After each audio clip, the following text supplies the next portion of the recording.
नमस्कार दोस्तों, मैं Dharmendra Verma online study with DK में आपका बहुत बहुत स्वागत करता हूं। आज हम बात करने वाले हैं हिंदी के यूपी टीट के विगत वर्षों में पूछे गए प्रश्नों के बारे में। जहां तक आप सभी को पता होगा कि यूपी टीट की एग्ज़ाम है वो ज़्यादा समय नहीं बचा है, कुछ समय बचा है। उसी को देखते हुए यहाँ पर हम विषय वाइज यहाँ पर आपको प्राइवेट ईयर पेपर दे रहे हैं 2011 से लगाकर 2019 तक। जो भी अभी तक यूपी टीट की एग्ज़ाम हुई 2011, 2013, 2014, 2016, 2016 में 2 बार एग्ज़ाम हुई थी, 17, 18 और 19 जो पेपर हुए थे आपके यूपी टीट के। अभी तक हम पर्यावरण अध्ययन के बना चुके हैं, बाल विकास के बना चुके हैं। यदि दोनों के वीडियो आपने नहीं देखा है तो लिंक डिस्क्रिप्शन में या फिर चैनल के माध्यम से आप दोनों वीडियो को देख सकते हैं। आज यहाँ पर आपको हिंदी के 11, 13, 14, 15 में एग्ज़ाम नहीं हुई थी, 16 में 2 बार एग्ज़ाम हुई थी, 17, 18 और 19 के यहाँ पर आपको पेपर देखने को मिलेंगे। तो सबसे पहले हम 2011 की बात करेंगे। उससे पहले आपको वीडियो को लाइक करना है, शेयर करना है और चैनल को सब्सक्राइब कर लेना है। तीनों चीज़ें आपको फटाफट कर लेनी है। तो शुरुआत करते हैं। शुरुआत करने से पहले एक और बार आप इनको क्यूज के तौर पर देखना चाहते हैं तो आप हमारे ऐप से टेट सक्सेस के माध्यम से प्राप्त कर सकते हैं, जिसका लिंक आपको डिस्क्रिप्शन में मिल जाएगी। तो शुरुआत करते हैं। 31 से शुरू होगा पेपर आपका और 60 पे खत्म हो जाएगा, यानी 30 प्रश्न आपको हर पेपर में मिलने वाले हैं। सबसे पहले हम 2011 की बात करेंगे, फिर 2013 की, फिर 14 की, फिर 16 की, फरवरी 16 की, दिसंबर 16 की और 17 की, 18 की और फिर 19 की बात करेंगे। तो सबसे पहले हमें देखना है कि यहाँ पर निर्देश क्या दिया गया है। नीचे कुछ शब्द दिए गए हैं, प्रत्येक शब्द में प्रयुक्त प्रत्यय दिए गए विकल्पों में चुनिए। यहाँ पर देखिए आपको प्रत्यय ढूंढना है। घुमक्कड़ शब्द में कौन सा प्रत्यय लगा हुआ है। यदि घुमक्कड़ आप अच्छे से पढ़ेंगे तो आपको आएगा कि घुमक्कड़ में अक्कड़ प्रत्यय लगा हुआ। घुमक्कड़ अक्कड़ यहाँ पर प्रत्यय लगा हुआ है घुमक्कड़ में। उपसर्ग हमेशा आगे लगता है और प्रत्यय हमेशा पीछे लगता है, यह तो आपको सभी को पता होगा। डिबिया, डिबिया में कौन सा प्रत्यय लगा हुआ है। डिबिया यानी इया, इया यहाँ पर डिबिया में प्रत्यय लगा हुआ है। भिक्षुक, भिक्षुक की हम बात करें तो इसमें कौन सा प्रत्यय लगा हुआ है। भिक्षुक, तो यहाँ पर आपका सही आंसर होगा उक। उक, भिक्षुक में उक प्रत्यय लगा हुआ है। दिग्भ्रम, दिग्भ्रम ये किसका उदाहरण है। विसर्ग संधि का है, अयादि संधि का है, व्यंजन संधि का है या फिर यण संधि का हो, यण संधि का है। दिग्भ्रम किसका उदाहरण है। यदि हम इसका संधि विच्छेद करें तो किस प्रकार होगा। दिक प्लस भ्रम, दिक प्लस भ्रम। और ये किस संधि का होगा, ये व्यंजन संधि का होगा। तो यहाँ पर तीसरा वाला विकल्प आपका सही होगा। डायरेक्ट मैं आंसर बताऊंगा इस बार, ताकि कम समय में आपको ये वीडियो प्राप्त हो सके। बिल्ली छत से कूद पड़ी है, इसमें कौन सा कारक है। बिल्ली छत से कूद पड़ी, बिल्ली और छत दोनों अलग अलग हो गए हैं, तो ये किस प्रकार का कारक होगा। ये अपदान कारक होगा। देखिए अधिकरण कारक किसे कहते हैं, कर्म कारक, संप्रदाय कारक, अपदान कारक है। ये जो 8 प्रकार है उनको आप अच्छे से याद कर लीजिएगा, क्योंकि आपको 2011 से 2019 तक के पेपर में ये प्रश्न आपको देखने को मिलेंगे। तो यहाँ पर डी वाला विकल्प आपका सही होगा। चलिए, द्विगु समास का उदाहरण है। यहाँ पर देखिए द्विगु समास का यहाँ पर आपको उदाहरण बताना है, कौन सा होगा। माता पिता, यथाशक्ति, नवग्रह या फिर पीताम्बर। राइट आंसर आपका होगा यहाँ पर नवग्रह। शुरू में देखो संख्यावाचक शब्द आ रहा है नव, तो इसलिए यहाँ पर ये द्विगु समास होगा। तीसरा वाला विकल्प आपका सही होगा। चलिए, अगला प्रश्न है, हिंदी किस लिपि में लिखी जाती है। ब्राह्मी, देवनागरी, खरोष्टी या फिर गुरुमुखी। राइट आंसर आपका होगा देवनागरी। यदि पंजाबी की पूछा जाता तो गुरुमुखी होता, लेकिन यहाँ पर हिंदी किस लिपि में लिखी जाती है पूछा गया है, तो देवनागरी आपका राइट आंसर होगा। निम्नलिखित में से कौन सा शब्द बादल का पर्यायवाची। यहाँ पर देखिए बादल का पर्यायवाची पूछा गया है, आपका राइट आंसर होगा नीरद। याद रखिएगा नीरद बादल का पर्यायवाची होता है।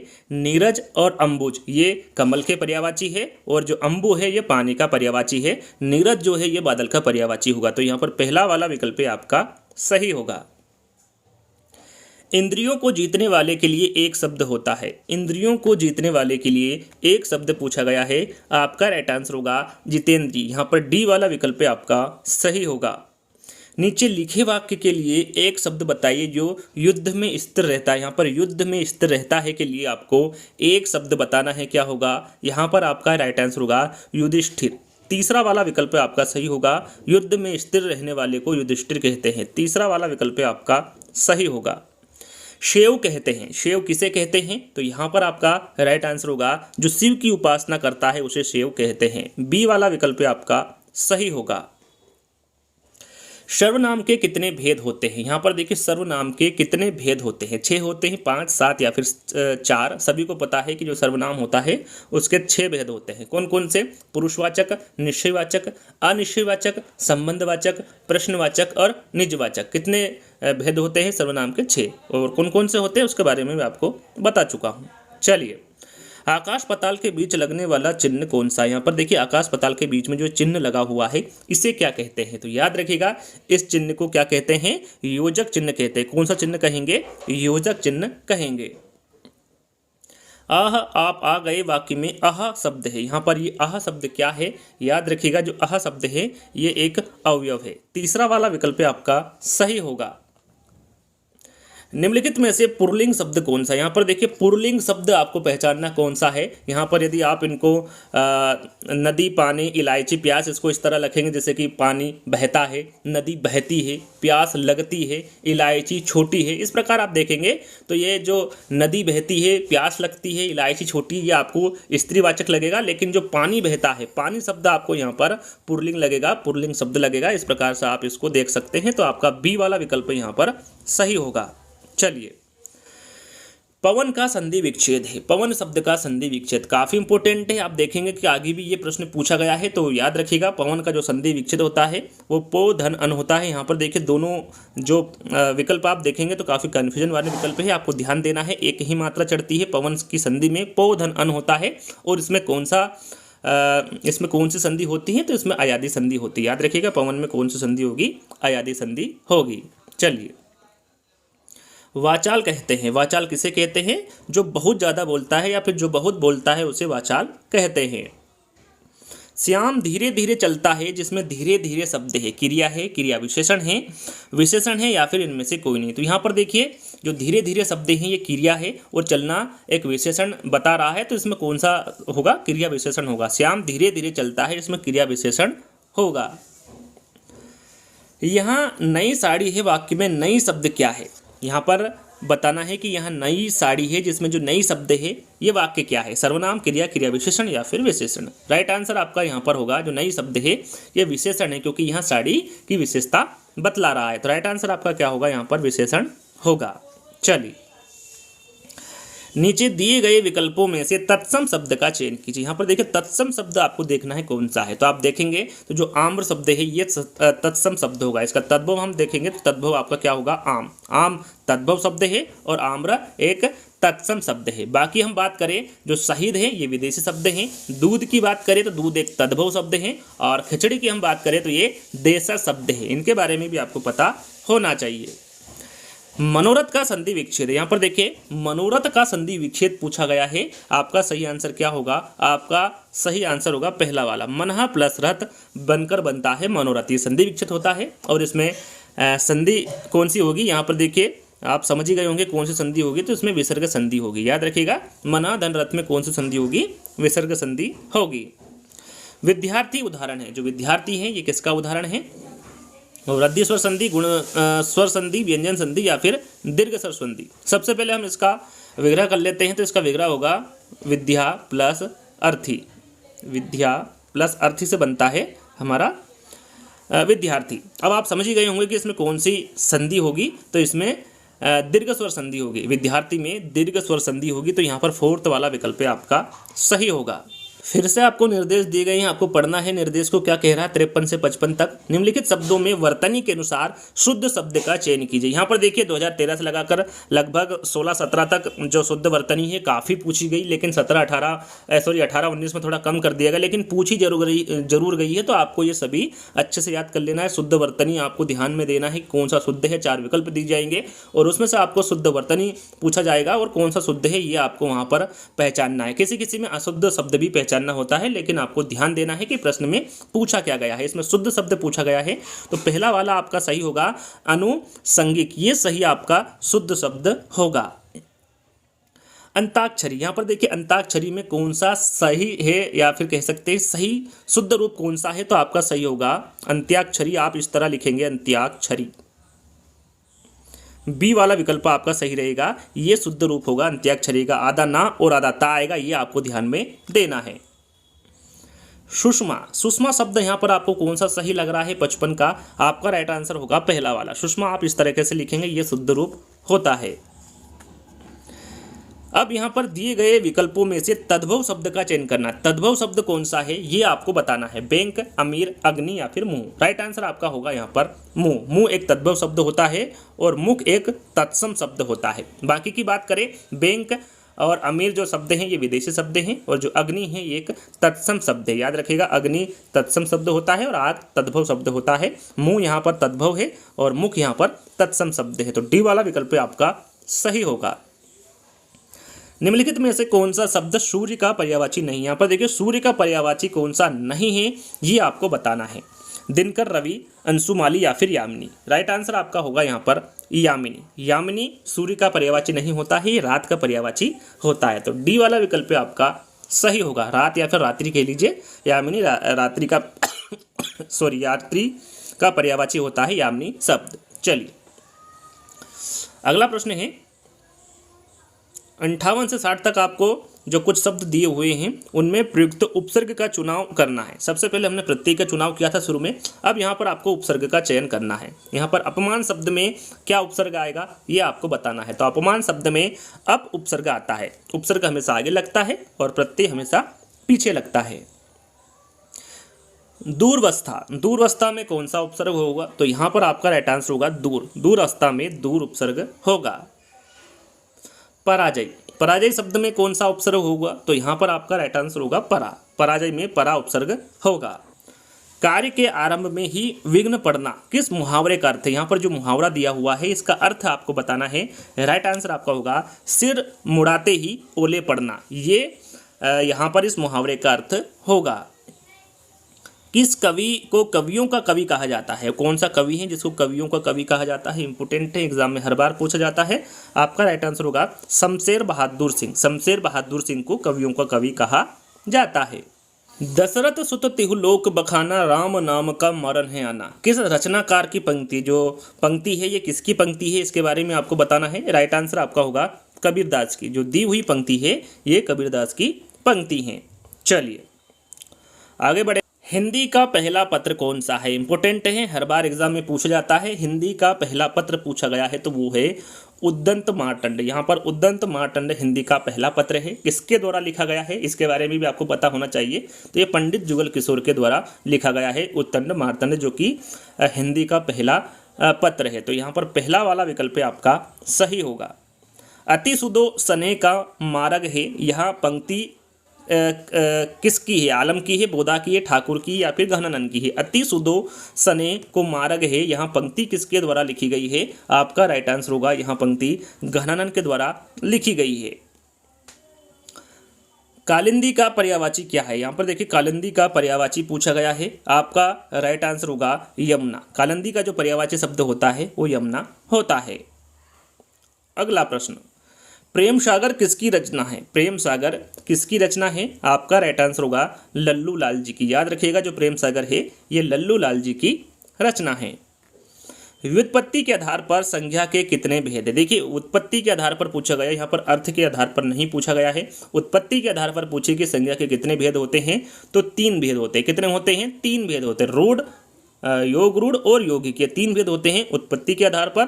और यदि अर्थ के आधार पर पूछे तो आप सभी को पता होगा कि 5 भेद होते हैं। व्यक्तिवाचक, भाववाचक, द्रव्यवाचक, जातिवाचक और समूहवाचक। ये 5 भेद अर्थ के आधार पर होते हैं, न कि उत्पत्ति के आधार पर। उत्पत्ति के आधार पर पूछे तो 3 होते हैं और अर्थ के आधार पर पूछे तो 5 होते हैं। इसका आपको ध्यान देना है। हिंदी के शब्दों का लिंग निर्धारण करने किसके आधार पर होता है? हिंदी के शब्दों का लिंग निर्धारण किसके आधार पर होता है? आपका राइट आंसर यहाँ पर होगा किसके आधार पर होगा? तो ये क्रिया के आधार पर होगा। तीसरा वाला विकल्प आपका सही होगा। कारक के कितने भेद होते हैं? कारक के कितने भेद होते हैं पूछा गया है। तो आप सभी को पता है कि जो कारक के 8 भेद होते हैं। कौन कौन से? कर्ता कारक, कर्म कारक, करण कारक, संप्रदान कारक, अपादान, संबंध कारक, अधिकरण कारक और संबोधन कारक। ये 8 प्रकार के कारक होते हैं और मैं फिर बता रहा हूँ इन 8 प्रकारों को अच्छे से याद कर लेना है क्योंकि इससे संबंधित प्रश्न पूछे जा रहे हैं। तो यहाँ पर बी वाला विकल्प आपका सही होगा। अपादान कारक से सबसे ज़्यादा प्रश्न पूछे गए हैं। आप देख सकते हैं आगे प्रश्न आएंगे उसमें। घ का उच्चारण स्थान कौन सा है? घ का उच्चारण स्थान कौन सा है? यदि आप घ का उच्चारण करेंगे तो आपको पता लगेगा कि ये कंठ से निकलने वाला उच्चारण है का, सॉरी। तो यहाँ पर बी वाला विकल्प आपका सही होगा। चलिए, चिंतामणि, चिंतामणि किसका निबंध संग्रह है? तो चिंतामणि के बारे में पूछा गया है। आपका राइट आंसर होगा रामचंद्र शुक्ल का। जो चिंतामणि है ये रामचंद्र शुक्ल का निबंध संग्रह है। जो कि 1939 में लिखा गया था। यदि आपसे सन पूछे तो 1939 आपका राइट आंसर होगा। चलिए, काशी नागरी प्रचारणी सभा की स्थापना किस वर्ष की गई थी? काशी नागरी प्रचारणी सभा की स्थापना के बारे में पूछा गया है। आपका राइट आंसर होगा 1893 में। पहला वाला विकल्प आपका सही होगा। कवि का स्त्रीलिंग है। देखिए, कवि का स्त्रीलिंग काफ़ी बार एग्जाम में पूछा गया है और पूछा ही जाएगा, आगे भी आपको देखने को मिलेगा। कवि का स्त्रीलिंग आपसे पूछा गया है, तो कवि का जो स्त्रीलिंग होता है वो कवयित्री होता है। यहाँ पर सी वाला विकल्प आपका सही होगा। आपको देखना है किस प्रकार लिखा गया है। ये इस प्रकार लिखा जाता है, इसे कवयित्री कहते हैं और ये कवि का स्त्रीलिंग होता है। तीसरा वाला विकल्प आपका सही होगा। तरणी का पर्यायवाची शब्द, यहाँ पर देखिए तरणी का पर्यायवाची शब्द पूछा गया है, क्या होगा? सूर्य, नाम, युक्ति या फिर नदी। राइट आंसर आपका होगा यहाँ पर सूर्य। तरणी का जो पर्यायवाची शब्द होता है वो सूर्य होता है। अनुपम का पर्यायवाची शब्द है। अनुपम का पर्यायवाची शब्द पूछा गया है। आपका राइट आंसर यहाँ पर होगा अद्वितीय। अद्वितीय अनुपम का पर्यायवाची शब्द होता है। कान का कच्चा होने का अर्थ क्या है? कान का कच्चा होने का अर्थ क्या है? आपका राइट आंसर होगा सुनी बात पर विश्वास करना। छ वर्ण किसके योग से बना होता है? छ वर्ण किसके योग से बना होता है? आपका राइट आंसर होगा पहला वाला, का प्लस श से छ वर्ण बना होता है। पहला वाला विकल्प आपका सही होगा। शुद्ध वर्तनी का चयन कीजिए। शुद्ध वर्तनी का चयन कौन सा है? देखिए, चार विकल्प यहाँ पर भी शुद्ध वर्तनी पूछी गई है। कौन सा शुद्ध है इसके बारे में आपको बताना है। राइट आंसर आपका होगा अस्पृश्यता। ये शुद्ध वर्तनी होगा चारों विकल्पों में से। तीसरा वाला विकल्प आपका सही होगा। फिर देखिए, पवन का संधि विच्छेद पूछा गया है, जैसे कि पहले भी पूछा गया था 2011 के एग्जाम में। 2013 में भी पूछा गया है, आप सभी को मैंने बता दिया है। पुगधन अन होता है, उसमें कौन सी संधि होती है? इसमें आयादी संधि होती है पवन शब्द में। चलिए, पुनर्जन्म। पुनर्जन्म का संधि विच्छेद क्या होता है? यहाँ पर भी देखिए विसर्ग संधि का एक और प्रश्न आ गया, लेकिन जो शब्द है उसको बदल दिया गया है। पुनर्जन्म का संधि विच्छेद क्या होता है? तो यहाँ पर आपका राइट आंसर होगा पुनः प्लस जन्म। जहाँ पर विसर्ग लगा हुआ है तो वहाँ समझ सकते हैं कि उसमें कौन सी संधि होगी, विसर्ग संधि होगी। तो तीसरा वाला विकल्प आपका सही होगा। यहाँ 2011 के प्रश्न में भी पूछा गया था इसी प्रकार का प्रश्न। इत्यादि शब्द में कौन सी संधि है? इत्यादि शब्द में संधि पूछी गई है। आपका राइट आंसर होगा यण संधि। इत्यादि शब्द में यण संधि होगी। नाक रगड़ना का अर्थ क्या है? नाक रगड़ने का अर्थ पूछा गया है। आपका राइट आंसर होगा दीनता पूर्वक प्रार्थना करना। ये नाक रगड़ने का अर्थ होता है। उन्मूलन का विलोम शब्द क्या है? उन्मूलन का विलोम शब्द पूछा गया है। आपका राइट आंसर होगा रोपण। रोपण उन्मूलन का विलोम शब्द होता है। महावीर प्रसाद द्विवेदी ने आदिकाल को क्या संज्ञा दी है? चारण काल, आदिकाल, वीरकाल या फिर बीज बपन काल। इंपोर्टेंट है, इस प्रकार के प्रश्न आपको आना चाहिए। राइट आंसर आपका होगा यहाँ पर बीज बपन काल। महावीर प्रसाद द्विवेदी ने आदिकाल को बीज बपन काल की संज्ञा दी है। कपटी मित्र के लिए सही मुहावरा है। यहाँ पर देखिए, सही मुहावरा आपको बताना है। राइट आंसर होगा आस्तीन का सांप। ये कपटी मित्र के लिए सही मुहावरा होगा। इंद्रियों को जीतने वाले के लिए एक शब्द क्या है? तो इंद्रियों को जीतने वाले के लिए एक शब्द पूछा गया है। आपका राइट आंसर होगा जितेंद्रिय। डी वाला विकल्प आपका सही होगा। चलिए, जैसा कि 2013 में 30 प्रश्न थे वो समाप्त हो चुके हैं। अब हम 2014 की बात करेंगे। 2014 में जो हिंदी के प्रश्न पूछे गए थे उनकी बात यहाँ पर हम करने वाले हैं। तो यहाँ पर संकर शब्द किसे कहते हैं पूछा गया है। संकर शब्द किसे कहते हैं? तो यहाँ पर दो भाषा के शब्दों से मिलकर बने शब्द को हम क्या कहते हैं? संकर शब्द कहते हैं। सूत शब्द को स्त्रीवाचक बनाने के लिए किस प्रत्यय का प्रयोग किया? यहाँ पर देखिए, सूत शब्द को स्त्रीवाचक बना रहे हैं तो इसमें कौन से प्रत्यय का प्रयोग होगा? तो इसमें आ प्रत्यय का प्रयोग होगा, तब जाके सूता शब्द होगा और सूता शब्द एक स्त्रीवाचक होता है। तो फोर्थ वाला विकल्प आपका सही होगा। नाक का बाल होना मुहावरे का अर्थ होता है। नाक का बाल होना मुहावरे का अर्थ पूछा गया है। आपका राइट आंसर होगा अधिक प्रिय होना। तीसरा वाला विकल्प आपका सही होगा। अश्व का पर्यायवाची शब्द निम्नलिखित में से कौन सा नहीं है? यहाँ पर अश्व का पर्यायवाची शब्द कौन सा नहीं है पूछा गया है। आपका राइट आंसर होगा कटक। कटक ये अश्व का पर्यायवाची शब्द नहीं है। तीसरा वाला विकल्प आपका सही होगा। जो एक स्थान पर टिककर नहीं रहता वाक्य के लिए एक शब्द कौन सा है? जो एक स्थान पर टिककर नहीं रहता वाक्य के लिए एक शब्द आपको बताना है यायावर। जो एक स्थान पर टिककर नहीं रहता उसको हम यायावर कहते हैं। तीसरा वाला विकल्प आपका सही होगा। बुंदेले हरबोलो के मुंह हमने सुनी कहानी थी, खूब लड़ी मर्दानी वह तो झांसी वाली रानी थी। जो प्रस्तुत पंक्तियां हैं इसके रचिता कौन है, आपको इसके रचिता बताने हैं। राइट आंसर आपका होगा यहाँ पर सुभद्रा कुमारी चौहान। जो दी गई पंक्ति हैं इसके रचिता कौन होंगे, सुभद्रा कुमारी चौहान होंगे। बी वाला विकल्प आपका सही होगा। समास, समास का अर्थ क्या होता है, सभी को पता है कि समास का जो अर्थ होता है वो संक्षेप करना होता है। पहला वाला विकल्प आपका सही होगा। भाषा के संबंध में उपचारात्मक शिक्षण का उद्देश्य, यहाँ पर देखिए एक होता है उपचारात्मक शिक्षण और एक होता है निदानात्मक शिक्षण। तो उपचारात्मक शिक्षण यदि आप देखेंगे ध्यान से इस वर्ड को उच्चारण करेंगे तो उपचार करना यानी कि पहचान करना, किसी कठिनाई की पहचान करना, उसका उपचार करना यानी कि भाषा प्रयोग संबंधी कठिनाइयों की पहचान तथा उनका निदान करना, ये भाषा के संबंध में उपचारात्मक शिक्षण का उद्देश्य होता है। पहला वाला विकल्प आपका सही होगा। प्रमुख भाषाई कौशल के अंतर्गत इनमें से कौन एक नहीं आता है, प्रमुख भाषाई कौशल के अंतर्गत, तो यहाँ पर आपका राइट आंसर होगा हंसना। सुनना, बोलना, लिखना और पढ़ना ये 4 भाषाई कौशल होते हैं जिसके बारे में आपको पता होगा, लेकिन हंसना नहीं होता है। तीसरा वाला विकल्प आपका सही होगा। हिंदी दिवस, हिंदी दिवस कब मनाया जाता है इसके बारे में तो आपको सभी को पता होगा। ये 14 सितंबर को मनाया जाता है। 14 सितंबर 1949 को पहली बार मनाया गया था। तो राइट आंसर आपका क्या होगा, यहाँ पर पहला वाला होगा। काव्य शिक्षण का उद्देश्य, काव्य शिक्षण का उद्देश्य यहाँ पर पूछा गया है, आपका राइट आंसर होगा रसानुभूति एवं आनंदभूति करना, ये काव्य शिक्षण का उद्देश्य होता है। निम्न में से किस वाक्य में विशेषण का प्रयोग हुआ है, यहाँ पर देखिए कौन सा वाक्य है जिसमें विशेषण का प्रयोग हुआ है, तो विशेषण का प्रयोग होता है मेरी गाय काली है। यहाँ पर देखिए गाय क्या है, काली है, तो काली क्या है, इसकी विशेषता है, तो यहाँ पर विशेषण का प्रयोग हुआ है कि मेरी गाय काली है। तीसरा वाला विकल्प आपका सही होगा। चलिए, नाटक शिक्षण में कक्षाभिनय प्रणाली में प्रयोग से शिक्षक एवं बच्चों का समय व्यर्थ होता है। पात्रानुसार बच्चों द्वारा अभिनय से सीखने की प्रक्रिया में तेजी आती है, बच्चों पर विपरीत प्रभाव पड़ता है, या फिर उपरोक्त में से कोई नहीं। तो नाटक शिक्षण में जो कक्षाभिनय प्रणाली के प्रयोग से पात्रानुसार बच्चों द्वारा अभिनय से सीखने की प्रक्रिया में तेजी आती है। बी वाला विकल्प आपका सही होगा। निम्न शब्द में अधिकरण कारक का प्रयोग हुआ है। देखिए शुरू में अपादान कारक के बारे में मैंने आपको बताया था, अपादान से संबंधित प्रश्न पूछा गया था। यहाँ पर अधिकरण कारक से संबंधित प्रश्न पूछा गया है। निम्न शब्द में अधिकरण कारक का प्रयोग हुआ है, तो ये हुआ है वाहना रोड में। पहला वाला विकल्प आपका यहाँ पर सही होगा। किस रस को रस राजा कहा जाता है, सभी को पता है, सरल सा प्रश्न है। श्रृंगार रस को रसराज कहा जाता है। घनानंद को किस युग का कवि माना जाता है, देखिए घनानंद के बारे में पूछा गया है, आपका राइट आंसर होगा रीतिकाल। घनानंद को रीतिकाल का कवि माना जाता है।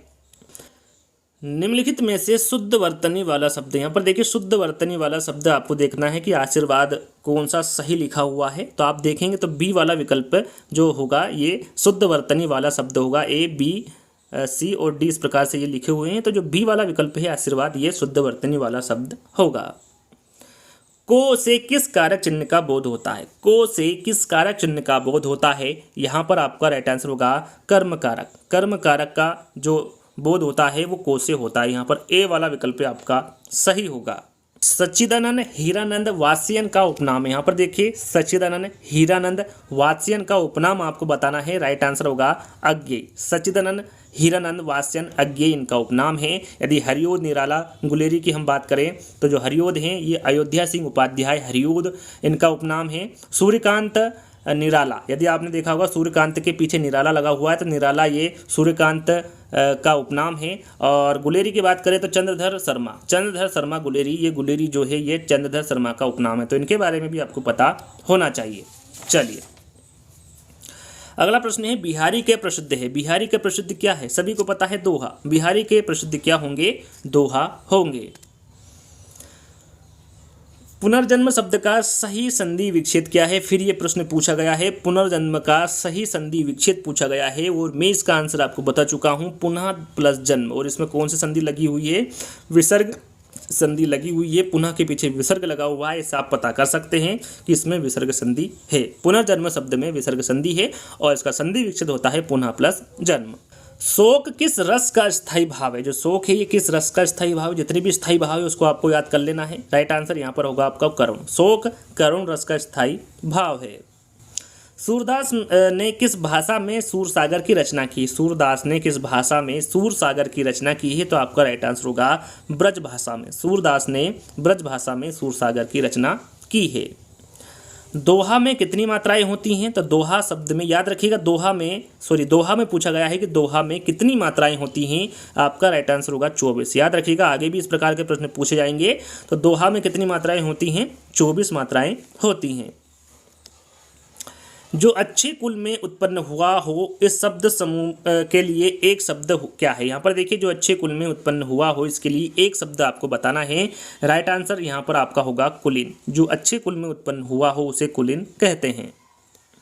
दाता शब्द का स्त्रीलिंग शब्द आपको बताना है। राइट आंसर होगा दात्री। दाता शब्द का जो स्त्रीलिंग होता है वो दात्री होता है। लड़का पेड़ से गिरा, इसमें कौन सा कारक है? देखिए, लड़का पेड़ से अलग हो रहा है तो कौन सा कारक होगा? इसमें अपादान कारक होगा, जो कि मैं शुरू में आपको बता चुका हूं कि अपादान कारक से भी प्रश्न आगे पूछे जाएंगे। पापी में कौन सा विशेषण है? जो पापी शब्द है इसमें कौन सा विशेषण होगा? तो पापी एक गुण है, तो ये गुणवाचक विशेषण होगा। पापी गुणवाचक विशेषण होगा। नवल सुंदर श्याम शरीर की सलज नीरद सी कलकांति थी, इसमें कौन सा अलंकार है? तो आप देखेंगे तो इसमें उपमा अलंकार होगा। पहला वाला विकल्प आपका सही होगा। बीजक किसकी रचना है? जो बीजक है ये किसकी रचना है? राइट आंसर आपका होगा कबीर की। बीजक कबीर की रचना है। तो यहाँ पर अब हम बात करने वाले हैं फरवरी 2016 की। देखिए, 2016 में 2 पेपर हुए थे, फरवरी में और दिसंबर में। सबसे पहले हम फरवरी की बात करेंगे। 2014 का पेपर समाप्त हो चुका है, 15 में पेपर नहीं हुआ था, 16 में हुआ था, लेकिन 2 बार हुआ था। सबसे पहले हम फरवरी की बात करेंगे, फिर दिसंबर की बात करने वाले हैं। सबसे पहला प्रश्न है, अष्टछाप के कवि नहीं। यहाँ पर देखिए, अष्टछाप के कवि कौन नहीं है, इसके बारे में आपको बताना है। राइट आंसर आपका होगा यहाँ पर नाभादास। नाभादास अष्टछाप के कवि नहीं है। कौन कौन है अष्टछाप के 8 कवि, उनके बारे में आपको पता होना चाहिए। कुंभन दास, परमानंद दास, सूरदास, कृष्णदास, छित स्वामी, नंददास, गोविंद स्वामी और चतुर्भुज स्वामी, ये 8 कवि हैं अष्टछाप कवि के, लेकिन नाभादास नहीं है। तो राइट आंसर आपका यहाँ पर पहला वाला होगा। चलिए, जो वाणी द्वारा व्यक्त न किया जा सके उसे क्या कहते हैं? तो उसे अनिर्वचनीय कहते हैं। क्या कहते हैं? अनिर्वचनीय कहते हैं। तीसरा वाला विकल्प आपका सही होगा। अगला प्रश्न, आचरण की सभ्यता किसका निबंध है? आचरण की सभ्यता ये किसका निबंध है? तो याद रखिएगा, ये सरदार पूर्ण सिंह का निबंध है। आचरण की सभ्यता, और भी इनके निबंध है, मजदूर और प्रेम, सच्ची वीरता, कर्तव्य और सभ्यता, ये सभी किसके निबंध हैं? ये सभी सरदार पूर्ण सिंह के निबंध हैं। भूषण किस काल के कवि है? भूषण किस काल के कवि है? वीरगाथा काल, भक्ति काल, रीतिकाल या फिर आदिकाल? तो यहाँ पर आपका राइट आंसर होगा रीतिकाल। याद रखिएगा, भूषण रीतिकाल के कवि हैं। चलिए, अगला प्रश्न है, उत्साह किस रस का स्थायी भाव है? उत्साह किस रस का स्थायी भाव है? जैसे कि मैंने आपको बताया था कि आपको स्थायी भाव को याद कर लेना है। राइट आंसर आपका होगा यहाँ पर वीर। उत्साह वीर रस का स्थायी भाव है। करुण की बात करें तो ये शोक का है, हास्य का हम बात करें तो ये हास का है, और श्रृंगार की बात हम करें तो इसका जो स्थायी भाव होता है वो रति होता है। तो इनके बारे में आपको जानकारी होना चाहिए। चलिए, कवितावली के रचनाकार है। कवितावली के रचनाकार कौन है? आपका राइट आंसर यहाँ पर होगा तुलसीदास जी। तुलसीदास जी कवितावली के रचनाकार है। आपने यहाँ पर देखिए, विनय पत्रिका, कृष्ण गीतावली, कवितावली, गीतावली, दोहावली, ये सभी किसकी रचनाएं हैं? सभी की सभी गोस्वामी तुलसीदास जी की रचना है। यहाँ पर जरूर नहीं कवितावली पूछे, और भी इनकी जो रचनाएं हैं उनसे संबंधित प्रश्न आपसे पूछा जा सकता है। विनय पत्रिका, विनय पत्रिका ये किसकी रचना है? किस भाषा की रचना है? अवधी, खड़ी बोली, ब्रज भाषा या फिर अपभ्रंश? तो यहाँ पर आपका राइट आंसर होगा ब्रज भाषा। याद रखिएगा, विनय पत्रिका ब्रज भाषा में लिखी हुई है। ट वर्ग में किस प्रकार के व्यंजन आते हैं? जो ट वर्ग हैं इसमें किस प्रकार के व्यंजन आते हैं? तो आपका राइट आंसर होगा मूर्धन्य। यहाँ पर तीसरा वाला विकल्प आपका सही होगा। अंधेरी नगरी के लेखक है। यहाँ पर देखिए, अंधेरी नगरी के लेखक के बारे में पूछा गया है। आपका राइट आंसर होगा भारतेंदु हरिश्चंद्र। भारतेंदु हरिश्चंद्र अंधेरी नगरी के लेखक है। आदिकाल में पहेलियाँ लिखने वाले कवि कौन थे? जगनीक, खुसरो, सरहप्पा या फिर गोरखनाथ? राइट आंसर आपका होगा यहाँ पर खुसरो। याद रखिएगा, आदिकाल में जो पहेलियाँ लिखने वाले कवि थे वो खुसरो थे। पेड़ से बंदर कूदा, वाक्य में कौन सा कारक है? देखिए, पेड़ से बंदर अलग हो रहा है तो यहाँ पर भी क्या होगा? अपादान कारक होगा। पहला वाला विकल्प आपका सही होगा। 2016 में भी अपादान कारक से ही प्रश्न पूछा गया है। श्रृंगार का स्थायी भाव क्या है? थोड़ी देर पहले मैंने आपको बताया था, श्रृंगार का स्थायी भाव क्या होगा? रति होगा। निम्नलिखित में से तद्भव शब्द क्या है? यहाँ पर देखिए तद्भव शब्द आपको बताना है और तद्भव शब्द क्या होगा? मछली। और इसका तत्सम शब्द क्या होता है? मत्स्य होता है। तो यहाँ पर फोर्थ वाला विकल्प आपका सही होगा। चलिए, चौपाई छंद में प्रत्येक चरण में कितनी मात्राएं होती है? देखिए प्रत्येक चरण में पूछा गया है तो याद रखिएगा चौपाई में प्रत्येक चरण में 16 मात्राएं होती है। कितनी होती हैं? 16 मात्राएं होती। तो यहाँ पर सेकंड वाला विकल्प आपका सही होगा। तेरी बरछी ने बर छीने हैं खलन का, पंक्ति में कौन सा अलंकार? जो पंक्ति दी गई है इसमें कौन सा अलंकार होगा? तो इसमें यमक अलंकार होगा। फोर्थ वाला विकल्प आपका सही होगा। हिंदी प्रदीप पत्रिका के संपादन कौन है? यानी हिंदी प्रदीप जो पत्रिका है इसके संपादक कौन है? राइट आंसर आपका होगा बाल कृष्ण भट्ट। याद रखिएगा हिंदी प्रदीप जो पत्रिका है इसके संपादक कौन होंगे? बाल कृष्ण भट्ट होंगे। दूसरा वाला विकल्प आपका सही होगा। सूर्योदय शब्द का संधि विच्छेद है। सूर्योदय शब्द का संधि विच्छेद पूछा गया है, आपका राइट आंसर होगा सूर्य प्लस उदय। ये सूर्योदय शब्द का संधि विच्छेद होता है। यथाशक्ति में समास है। यथाशक्ति में समास पूछा गया है, कौन सा है? तो यहाँ पर राइट आंसर होगा आपका अव्ययी भाव समास। यथाशक्ति में समास है। इनमें कौन सा शब्द तद्भव है? यहाँ पर देखिए तद्भव शब्द का आपको चयन करना है, कौन सा होगा? राइट आंसर आपका होगा भंवरा। भंवरा का तत्सम शब्द क्या होता है? भ्रमर होता है, जो कि यहाँ पर आपको सेकंड वाले विकल्प में देखने को मिलेगा। भ्रमर तत्सम शब्द है और भंवरा एक तद्भव शब्द है। मुद्री। मुद्री का तत्सम रूप क्या है? तो मुद्री का जो तत्सम रूप होता है वो मुद्रिका होता है। क्या होता है? मुद्रिका। फोर्थ वाला विकल्प आपका सही होगा। चलिए, निम्नलिखित में से कौन सा निबंध हजारी प्रसाद द्विवेदी का नहीं? यहाँ पर देखिए कौन सा निबंध है जो कि हजारी प्रसाद द्विवेदी का नहीं है? राइट आंसर आपका होगा वृत्त और विकास। अशोक के फूल, कुटज और विचार प्रवाह, ये तीनों ही हजारी प्रसाद द्विवेदी के निबंध हैं। तो यहाँ पर एक क्यूज के तौर पर एक प्रश्न आपको दे रहा हूँ कि वृत्त और विकास ये किसकी रचना है या फिर यहाँ किसका निबंध है, ये आपको कमेंट्स के माध्यम से बताना है। एक प्रश्न के तौर पर मैं आपको दे रहा हूँ तो जिसके बारे में आपको कमेंट्स के माध्यम से बताना है कि वृत्त और विकास जो निबंध है ये किसके द्वारा लिखा गया। परमाल रासो किसके द्वारा रचित है? तो परमाल रासो के बारे में पूछा गया है तो ये जगनीक के द्वारा रचित है परमाल रासो। आपने आला और उदल के बारे में तो सुना होगा, ये उन्हीं की वीरता के वर्णन पर लिखी गई रचना है परमाल रासो, जो कि एक आलाखंड है जिसकी रचना 13वीं शताब्दी में महोबा के राजा परमाल देव के समांतर आला और उदल की वीरता के वर्णन पर जगनीक के द्वारा लिखी गई है। तो यहाँ पर फोर्थ वाला विकल्प आपका सही होगा। दुल्हन नावहु मंगलाचार हम घर आए राजा राम भरतार, ये किसकी पंक्ति? यहाँ पर जो दी गई पंक्ति है ये किसके द्वारा लिखी गई है? तो याद रखिएगा ये कबीरदास जी के द्वारा लिखी गई पंक्ति है। अगला प्रश्न, मृगावती किसकी रचना है? जो मृगावती है ये किसकी रचना है? याद रखिएगा इंपोर्टेंट है, तो ये कुतुबन, जो मृगावती है ये कुतुबन की रचना है। निम्नलिखित में से शुद्ध वर्तनी वाला शब्द, यहाँ पर देखिए शुद्ध वर्तनी वाला शब्द आपको बताना है। तो अंतर्राष्ट्रीय किस प्रकार लिखते हैं? तो इस प्रकार आप लिख सकते हैं अंतर्राष्ट्रीय। पहला वाला विकल्प आपका सही होगा। आगे कुआं पीछे खाई का अर्थ क्या है? आगे कुआं पीछे खाई का अर्थ पूछा गया है। राइट आंसर आपका होगा दोनों ओर मुसीबत, ये अर्थ होता है आगे कुआं पीछे खाई का। रामचरितमानस की भाषा क्या है? रामचरितमानस की भाषा के बारे में आपको पूछा गया है तो आपका राइट आंसर यहाँ पर होगा अवधी। रामचरितमानस की भाषा कौन सी होगी? अवधी होगी। आदिकाल के लिए वीरगाथा काल नाम किसके द्वारा प्रस्तावित किया गया है? तो यहाँ पर आपका राइट आंसर होगा आचार्य रामचंद्र शुक्ल। याद रखिएगा आदिकाल के लिए जो वीरगाथा काल नाम प्रस्तावित किया गया है ये आचार्य रामचंद्र शुक्ल के द्वारा किया गया है। उत्कर्ष शब्द का विलोम है। यहाँ पर देखिए उत्कर्ष शब्द का विलोम पूछा गया है तो आपका राइट आंसर होगा अपकर्ष। उत्कर्ष शब्द का विलोम शब्द अपकर्ष होता है। आनंद कादम्बनी के संपादक कौन थे? यहाँ पर देखिए आनंद कादम्बनी के संपादक के बारे में पूछा गया है, आपका राइट आंसर होगा बद्री नारायण चौधरी प्रेमघन, ये आनंद कादम्बनी के संपादक थे। यहाँ पर तीसरा वाला विकल्प आपका सही होगा। फरवरी 2016 का पेपर कंप्लीट हो चुका है। अब यहाँ पर दिसंबर 2016 का पेपर आपके सामने है। पहला प्रश्न है अभ्यागत। अभ्यागत शब्द में कौन सा उपसर्ग है? उपसर्ग पूछा गया है, आपका राइट आंसर होगा अभी। अभ्यागत शब्द में जो उपसर्ग होगा वो अभी होगा।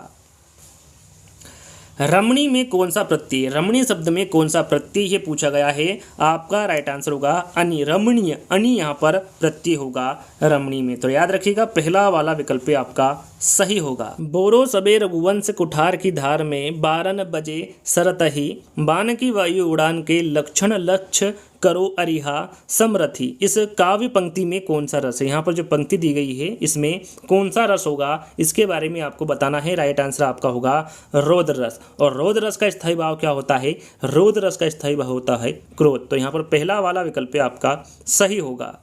अगला प्रश्न, श्री गुरु चरण सरोज रज निज मन मुकुर सुधार, बरनो रघुवन विमल जसु सोदायक फलचार में छंद कौन सा? यहाँ पर देखिए छंद बताना है, तो इसमें छंद कौन सा होगा? दोहा छंद होगा। और दोहा छंद के बारे में मैंने आपको बताया था, इसमें कितनी मात्राएं होती? 24 मात्राएं होती, 13-11 की मात्रा होती, जिसमें प्रथम व तृतीय में 13 मात्राएं होती हैं, और द्वितीय व चतुर्थ जो चरण होते हैं उसमें 11-11 मात्राएं होती है। और दोहा एक अर्ध सममात्रिक छंद है। याद रखिएगा, यदि पूछा जाए दोहा किस प्रकार का छंद है, तो ये अर्ध सममात्रिक छंद है जिसमें 24 मात्राएं होती हैं। चलिए, वाक्य शुद्ध, इसमें देखिए कौन सा वाक्य शुद्ध है, इसके बारे में आपको बताना है। राइट आंसर यहाँ पर आपका होगा मोहन और गीता गा रहे हैं, ये वाक्य इसमें शुद्ध है। चलिए, इन शब्दों में से कौन सा शब्द हिंदी शब्दकोश में सबसे अंत में आएगा? यहाँ पर देखिए सबसे अंत में आने वाला शब्द आपको बताना है कौन सा है। तो यहाँ पर आपका राइट आंसर होगा क्लीव। क्लीव सबसे अंत में आता है। प्रथम की बात करें तो सबसे प्रथम आता है हमारा कृशाणु, दूसरे पे आता है कृषक, और तीसरे पे आता है क्रम, और यहाँ पर जो चौथे नंबर पे आता है या फिर अंत में आता है वो क्लीव आता है। तो राइट आंसर आपका यहाँ पर क्या होगा? जो पहला वाला विकल्प होगा वो आपका यहाँ पर सही होगा। चलिए, आगे हम बात करेंगे। अगला प्रश्न है हमारा, चराचरम या फिर जगत में कौन सा समास है? यहाँ पर देखिए जगत में या फिर चराचरम में कौन सा समास होगा, इसके बारे में आपको बताना है। तो याद रखिएगा इसमें द्वंद्व समास होगा। बी वाला विकल्प आपका सही होगा। शब्द का अर्थ स्पष्ट करने हेतु कौन सा तरीका सर्वाधिक उपयुक्त है? तो यहाँ पर आपका राइट आंसर होगा वाक्य प्रयोग। शब्द का अर्थ स्पष्ट करने हेतु वाक्य प्रयोग सबसे अच्छा तरीका है या फिर सर्वाधिक उपयुक्त तरीका है। भाषा शिक्षण की पद्धति नहीं है, कौन सी भाषा शिक्षण की पद्धति नहीं है पूछा गया है। आपका राइट आंसर होगा अभिक्रमित अनुदेशन। किंडरगार्टन, मॉन्टेसरी और ड्रेकाली, ये तीनों ही भाषा शिक्षण की पद्धतियां हैं, लेकिन अभिक्रमित अनुदेशन नहीं है। फोर्थ वाला विकल्प आपका सही होगा। बालक की प्रारंभिक शिक्षा उनकी मातृभाषा में ही दी जाए, यह मानना किसका है? किसका है यह मानना? तो ये महात्मा गांधी जी का मानना है कि जो बालक की प्रारंभिक शिक्षा है उसकी मातृभाषा में ही दी जाए। व्याकरण शिक्षण के लिए उपयुक्त नहीं है। देखिए व्याकरण शिक्षण के लिए कौन सी प्रणाली उपयुक्त नहीं है पूछा गया है। आपका राइट आंसर होगा कक्षा विनयी प्रणाली। ये व्याकरण शिक्षण के लिए उपयुक्त विधि या फिर प्रणाली नहीं है। आनंद कादम्बनी पत्रिका का प्रकाशन कहाँ से होता है? तो याद रखिएगा ये मिर्जापुर से होता है। याद रखिएगा, काफ़ी इंपॉर्टेंट प्रश्न है। आनंद कादम्बनी का जो प्रकाशन हुआ था ये कब हुआ था?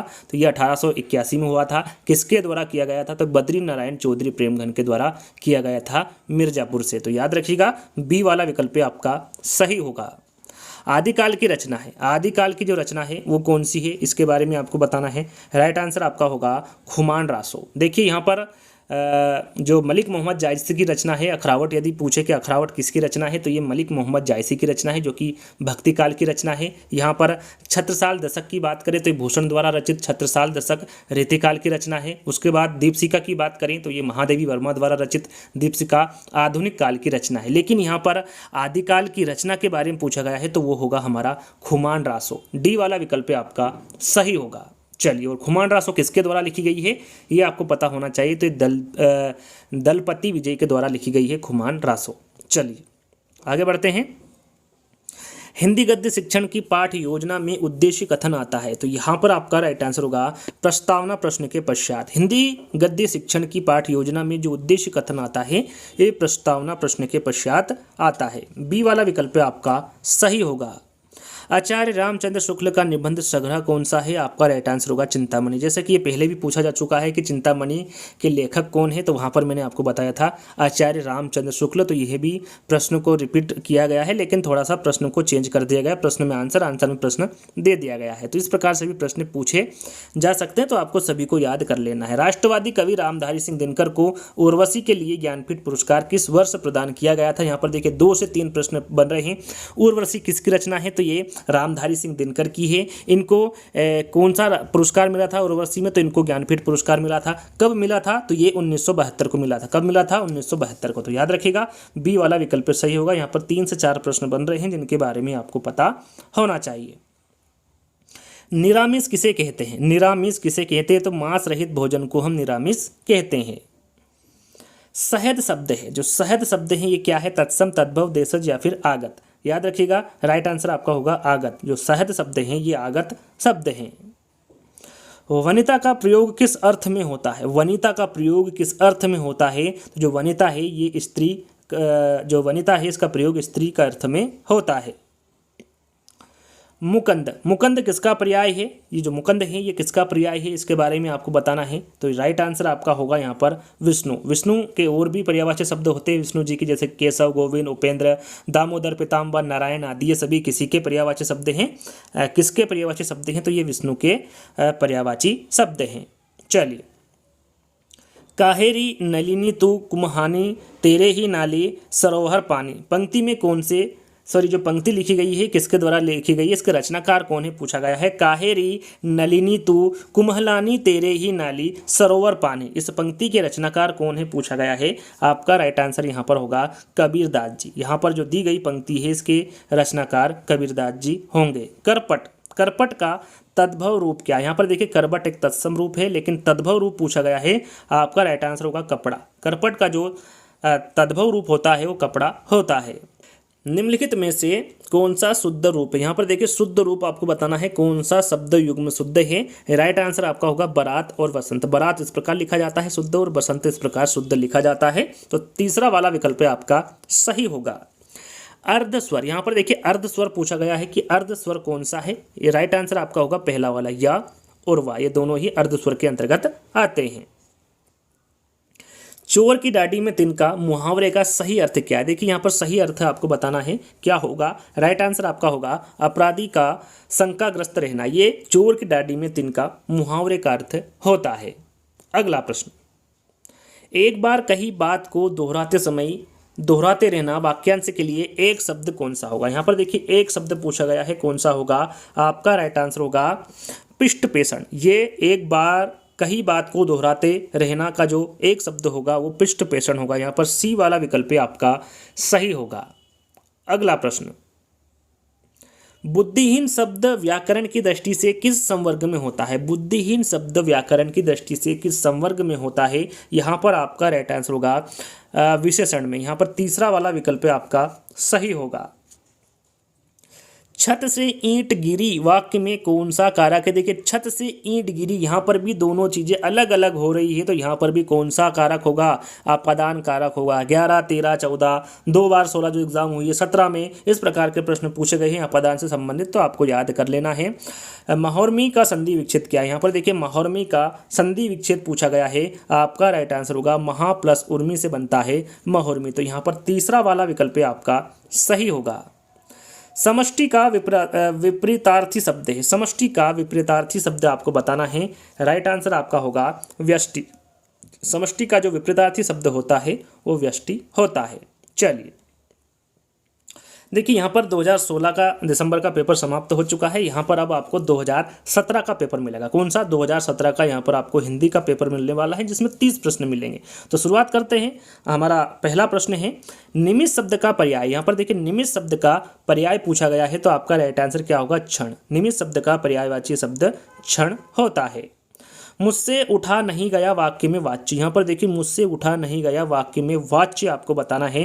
राइट आंसर आपका होगा यहाँ पर भाववाच्य। तीसरा वाला विकल्प आपका सही होगा।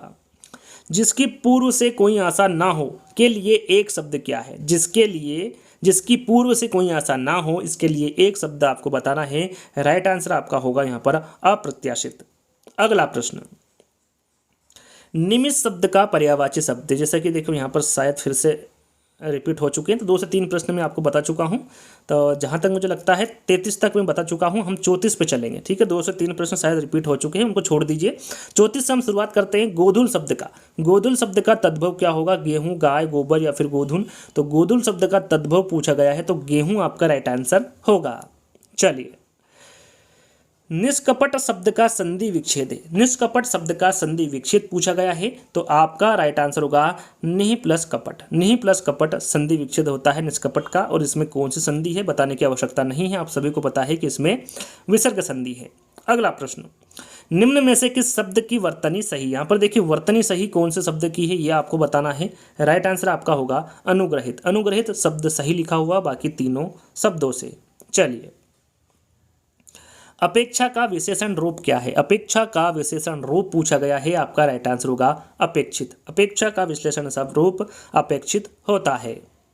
श ध्वनि का उच्चारण स्थान क्या है? श ध्वनि का उच्चारण स्थान पूछा गया है, आप सभी को इसका आंसर पता होगा तालु। यदि हम स ध्वनि का उच्चारण स्थान देखेंगे तो तालु होगा। तीसरा वाला विकल्प आपका सही होगा।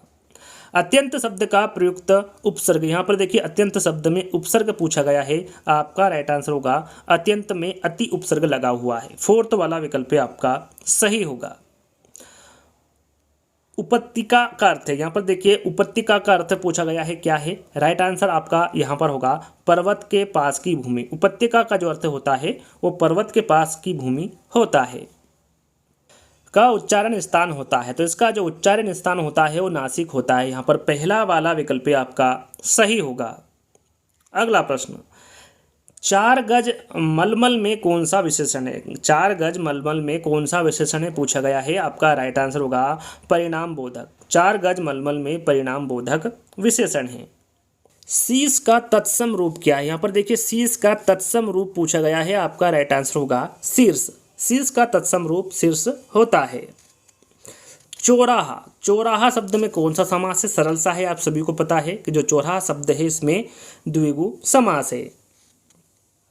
आंख की किरकिरी होने का अर्थ क्या है? तो इसका अर्थ होता है अप्रिय लगना। आंख की किरकिरी होने का जो अर्थ होता है वो अप्रिय लगना होता है। निम्नलिखित में से मौखिक अभिव्यक्ति का रूप है, यहाँ पर देखिए मौखिक अभिव्यक्ति का रूप आपको बताना है। राइट आंसर आपका होगा आशु भाषण, ये मौखिक अभिव्यक्ति का रूप होता है। हिंदी भाषा में कितनी बोलियां हैं? हिंदी भाषा में कितनी बोलियां हैं पूछा गया है, तो हिंदी भाषा में 18 बोलियां हैं। उपभाषा के बारे में पूछता कि हिंदी भाषा में कितनी उपभाषाएं होती हैं, तो 5 होती हैं। भारतेंदु युग में निकलने वाली पत्रिका युग में, यहाँ पर देखिए भारतेंदु युग में निकलने वाली पत्रिका के बारे में पूछा गया है, तो वो कवि वचन सुधा और हिंदी प्रदीप दोनों ही भारतेंदु युग में निकलने वाली पत्रिका है। चलिए अगला प्रश्न है, तद्भव पत्रिका के संपादक का नाम क्या है? यहाँ पर देखिए तद्भव पत्रिका के संपादक के बारे में पूछा गया है, तो आपका राइट आंसर होगा अखिलेश। यहाँ पर जो अखिलेश जी हैं इन्होंने तद्भव पत्रिका का संपादन किया है। कब किया गया है? तो 1999 में। कहाँ से किया गया है? तो लखनऊ से किया गया है। चलिए, 12 बरस लो कुकर जीवे अरु 13 लो जिए सियार, यहाँ पंक्ति किसकी है? सॉरी, यहाँ पर जो पंक्ति दी गई है ये किसकी है? तो राइट आंसर आपका होगा जगनीक की। जो दी गई पंक्ति है ये जगनीक की पंक्ति हैं। निम्नलिखित में से किस देश में हिंदी भाषा का प्रयोग लिखने एवं बोलने में किया जाता है? तो सभी को पता है, काफ़ी बार आपने पढ़ा होगा, ये मॉरिशस देश ऐसा है जिसमें हिंदी भाषा का प्रयोग लिखने एवं बोलने में किया जाता है। सूरसागर किस भाषा की रचना है? तो याद रखिएगा जो सूरसागर है ये ब्रज भाषा की रचना है। वीरों का कैसा हो वसंत कविता किसके द्वारा लिखी गई है? राइट आंसर आपका होगा सुभद्रा कुमारी चौहान। यहाँ पर वीरों का कैसा हो वसंत ये सुभद्रा कुमारी चौहान के द्वारा लिखी गई है। निम्नलिखित में से कौन सी व्याकरण और वर्तनी से शुद्ध भाषा कहलाती है? आपका राइट आंसर होगा मानक भाषा। याद रखिएगा व्याकरण और वर्तनी से शुद्ध भाषा मानक भाषा कहलाती है। फोर्थ वाला विकल्प आपका सही होगा। निम्नलिखित में से कौन सा रासो आल्हा खंड के नाम से प्रसिद्ध है? जैसा कि मैंने आपको बताया था, जो परमाल रासो है इसके बारे में आपको बता चुका हूं कि जो परमाल रासो है इसे आल्हा खंड के नाम से भी जाना जाता है और ये प्रसिद्ध है। तो राइट आंसर आपका तीसरा वाला होगा। चलिए यहाँ पर देखिए गद्यांश दिया हुआ है, चाहे तो आप पढ़ सकते हैं, मैं थोड़ा सा पुश कर देता हूँ। मैं पढ़ूंगा, ज़्यादा समय व्यर्थ होगा। आपने पढ़ा होगा, नहीं पढ़ा तो पढ़ लीजिएगा। मैं डायरेक्ट आंसर की ओर बढ़ूंगा, थोड़ा सा पुश कर लीजिएगा और पढ़ लीजिएगा। मैं थोड़ा सा रोक देता हूँ, आप इसको पढ़ लीजिएगा अच्छे से, उसके बाद आंसर दीजिएगा। तो मैं डायरेक्टली इसका आंसर बताऊंगा क्योंकि इसको पढ़ूंगा, ज़्यादा समय व्यर्थ होगा। तो अपन डायरेक्टली आंसर की ओर बढ़ते हैं। घुमक्कड़ शब्द में कौन सा प्रत्यय है? घुमक्कड़ शब्द में शुरू में हमने बताया था कि घुमक्कड़ में कौन सा प्रत्यय होगा? अक्कड़ होगा। यहाँ प्रश्न देखिए 2017 में पूछा गया है, महावीर स्वामी का जन्म कहाँ हुआ था? तो महावीर स्वामी का जन्म आपसे पूछा गया है, तो ये कहाँ पर हुआ था? वैशाली में हुआ था। स्वच्छंद में कौन सी संधि? यहाँ पर देखिए स्वच्छंद में संधि पूछी गई है, आपका राइट आंसर होगा व्यंजन। याद रखिएगा स्वच्छंद में कौन सी संधि होगी, कौन सी संधि होगी? तो व्यंजन संधि होगी। महात्मा बुद्ध ने जब बुद्धत्व प्राप्त किया तब उनकी अवस्था कितनी थी। यहाँ पर उनकी आयु पूछी गई है, तो राइट आंसर क्या होगा, महात्मा बुद्ध ने जब बुद्धत्व प्राप्त किया जब उनकी अवस्था कितनी थी, 35 वर्ष की थी। बी वाला विकल्प आपका सही होगा। अंतिम प्रश्न 2017 का ये अंतिम प्रश्न है, श्रुति धर्म का अर्थ क्या है। यहाँ पर श्रुति धर्म का अर्थ आपको बताना है। राइट आंसर होगा वैदिक धर्म। श्रुति धर्म का जो अर्थ होता है वो वैदिक धर्म होता है। चलिए अब हम 2018 की बात करेंगे, जो 2018 में पेपर हुआ था हिंदी का, उसके बारे में जिक्र करेंगे। प्रागैतिहासिक में किस उपसर्ग का प्रयोग हुआ। यहाँ पर देखिए प्रागैतिहासिक में किस उपसर्ग का प्रयोग हुआ है ये आपको बताना है। राइट आंसर आपका होगा प्राग। प्राग प्लस इतिहास प्लस इक से बनता है प्रागैतिहासिक। तो इसमें क्या पूछा गया है, उपसर्ग, और उपसर्ग हमेशा आगे लगता है, तो यहाँ पर प्राग आपका राइट आंसर होगा। तुलसीदास किसकी कविता है। जो तुलसीदास है किसकी कविता है। राइट आंसर आपका यहाँ पर होगा सूर्यकांत त्रिपाठी निराला। तुलसीदास जी की जो तुलसीदास रचना है या फिर कविता है, ये सूर्यकांत त्रिपाठी निराला की रचना है। चलिए बहिष्कार का संधि विच्छेद क्या होगा। बहिष्कार का संधि विच्छेद पूछा गया है, आपका राइट आंसर होगा बहि प्लस उपकार। यहाँ पर देखिए विसर्ग लगा हुआ है, तो इसमें कौन सी संधि होगी, विसर्ग संधि होगी। वैदेही वनवास किसकी रचना है। वैदेही वनवास के बारे में पूछा गया है, आपका राइट आंसर होगा अयोध्या सिंह उपाध्याय हरिओत की रचना है वैदेही वनवास। सेकंड वाला विकल्प आपका सही होगा। निम्न में से पुरलिंग शब्द का चयन कीजिए। यहाँ पर देखिए पुरलिंग शब्द का चयन करना है, तो पहिया आपका राइट आंसर होगा। पखावज, लिखावट, मझधार, ये तीनों ही स्त्रीलिंग है। पुरलिंग के बारे में पूछा गया है, तो पहिया आपका राइट आंसर होगा। यहाँ पर देखिए फिर गद्यांश दिया हुआ है, 2018 में भी गद्यांश पूछा गया है, तो यहाँ पर गद्यांशों को आपको पुश करके अच्छे से पढ़ लेना है और प्रश्न की ओर आ जाना है। पहला प्रश्न है आपका, संप्रेषण कला क्या नहीं है। संप्रेषण कला क्या नहीं है पूछा गया है, आपका राइट आंसर होगा अलंकरण। संप्रेषण कला अलंकरण नहीं है।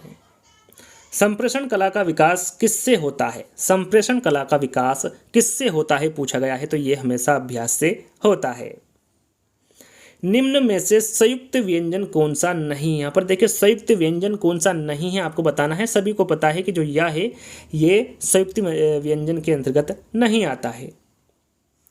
मृत्युंजय पद में कौन सा समास है। मृत्युंजय पद में कौन सा समास है पूछा गया है, आपका राइट आंसर यहाँ पर होगा बहुब्री। मृत्युंजय पद में बहुब्री समास है। अलंकार में किस उपसर्ग का प्रयोग हुआ है। अलंकार में किस उपसर्ग का प्रयोग हुआ है ये आपको बताना है। राइट आंसर आपका होगा अलम। अलम उपसर्ग का प्रयोग हुआ है अलंकार में। यहाँ पुस्तक किसकी है में रेखांकित शब्द का पद परिचय दीजिए। यहाँ पर देखिए रेखांकित कहाँ पर लिखा हुआ है, यहाँ पर, तो यहाँ जो रेखांकित शब्द है इसका पद परिचय आपको देना है। राइट आंसर होगा सार्वनामिक विशेषण, एक वचन और स्त्रीलिंग। यहाँ पर सेकंड वाला विकल्प आपका सही होगा। अगला प्रश्न, विशेषण शब्द का विलोम होगा। विशेषण शब्द का जो विलोम शब्द होता है वो संश्लेषण होता है। तीसरा वाला विकल्प आपका सही होगा।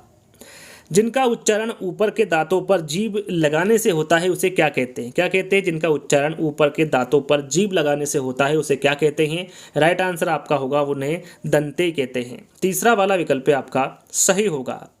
निम्नलिखित में से उष्म व्यंजन कौन सा। यहाँ पर देखिए उष्म व्यंजन पूछा गया है, आपका राइट आंसर होगा श, सा, सा और हा। ये चार उष्म व्यंजन होते हैं, इसमें हा और होता तो भी ये उष्म व्यंजन के ही अंतर्गत आता, तो सेकंड वाला विकल्प आपका सही होगा। अत्यधिक का विलोम क्या है। अत्यधिक का विलोम शब्द पूछा गया है, आपका राइट आंसर होगा अत्यल्प। अत्यधिक का जो विलोम शब्द होता है वो अत्यल्प होता है। रित का विलोम क्या है। रित का विलोम शब्द पूछा गया है, आपका राइट आंसर होगा अनरत। रित का जो विलोम शब्द होता है वो अनरत होता है। संकल्प, संकल्प शब्द का उपसर्ग बताइए। यहाँ पर संकल्प शब्द का उपसर्ग बताना है। राइट आंसर आपका होगा सम। संकल्प शब्द में जो उपसर्ग लगा हुआ है वो सम लगा हुआ है। मुझसे खड़ा भी हुआ नहीं जाता, इस वाक्य में वाच्य होगा। इस वाक्य में वाच्य आपको बताना है। राइट आंसर आपका होगा भाववाच्य। मुझसे खड़ा भी हुआ नहीं जाता, इस वाक्य में वाच्य पूछा गया था तो भाववाच्य होगा। तद्भव और उनके तत्सम का कौन सा मेल गलत है। यहाँ पर देखिए तद्भव और तत्सम का कौन सा मेल गलत है इसके बारे में आपको बताना है। तो राइट आंसर आपका होगा आंत और अंत्र। देखिए यहाँ पर आंत का जो आंत का तत्सम रूप होता है वो आंत्र होता है। क्या होता है, आत्र होता है, ना कि अत्र होता है। तो ये गलत पूछा गया था कि कौन सा मेल गलत है, तो तीसरा वाला आपका गलत होगा। चलिए, लेखक और उनकी रचनाओं का कौन सा जोड़ा गलत है। यहाँ पर देखिए कौन सा जोड़ा गलत है, इसके बारे में आपको बताना है। तो राइट आंसर आपका क्या होगा, स्कंदगुप्त। स्कंदगुप्त की जो स्कंदगुप्त है ये लक्ष्मी नारायण मिश्र के द्वारा नहीं लिखी गई है। जो स्कंदगुप्त है ये जयशंकर प्रसाद के द्वारा लिखी गई। बाकी रसंग रंजन ये आचार्य महावीर प्रसाद द्विवेदी के द्वारा रचित है। संस्कृति के 4 अध्याय ये रामधारी सिंह दिनकर की रचना है। अशोक के फूल ये आचार्य हजारी प्रसाद द्विवेदी की रचना है। लेकिन जो स्कंदगुप्त है ये लक्ष्मी नारायण मिश्र की ना होकर ये जयशंकर प्रसाद द्वारा लिखी गई है। तो यहाँ पर फोर्थ वाला विकल्प आपका सही होगा। कवि और उनकी रचना का कौन सा मेल सही नहीं है। प्रश्न फिर से वही पूछा गया है, लेकिन यहाँ पर जो 4 विकल्प हैं वो अलग है। परिमल सूर्यकांत त्रिपाठी बिल्कुल सही है। परिमल को सूर्यकांत त्रिपाठी निराला के द्वारा ही लिखा गया है। शिवराज भूषण भूषण के द्वारा लिखा गया है। शब्द रसायन देव के द्वारा लिखा गया है।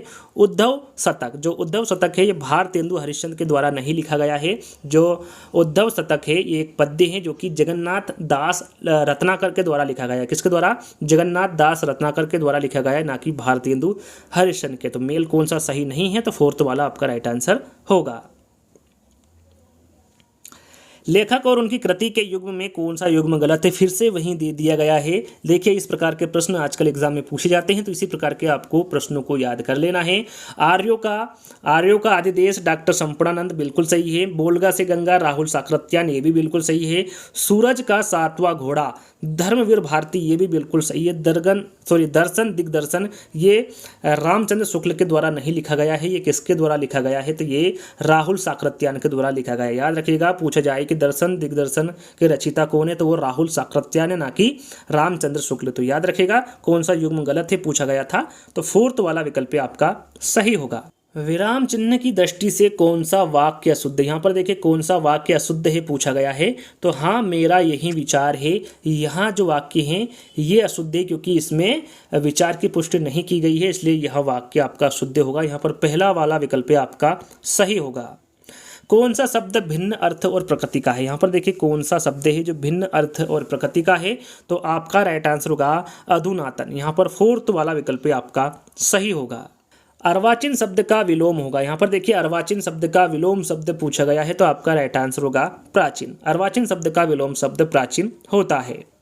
व्याकरण की दृष्टि से कौन सा शब्द अशुद्ध है। यहाँ पर देखिए अशुद्ध पूछा गया है, आपका राइट आंसर होगा विरहणी। विरहणी जो शब्द है ये अशुद्ध होगा व्याकरण की दृष्टि से। सेकंड वाला विकल्प आपका सही होगा।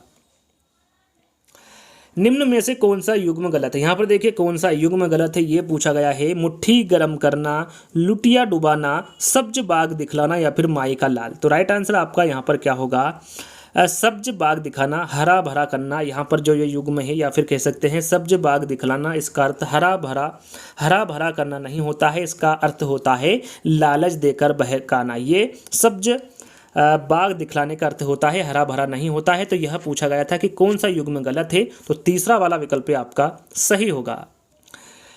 मेरी भऊ बाधा हरो राधा नागरी सोई, जातन की साई परे श्याम हरित दुई होय। उपरोक्त दोहे में कौन सा अलंकार, जो दिया गया दोहा है इसमें कौन सा अलंकार होगा ये पूछा गया है। राइट आंसर होगा कि इसमें श्लेष अलंकार होगा।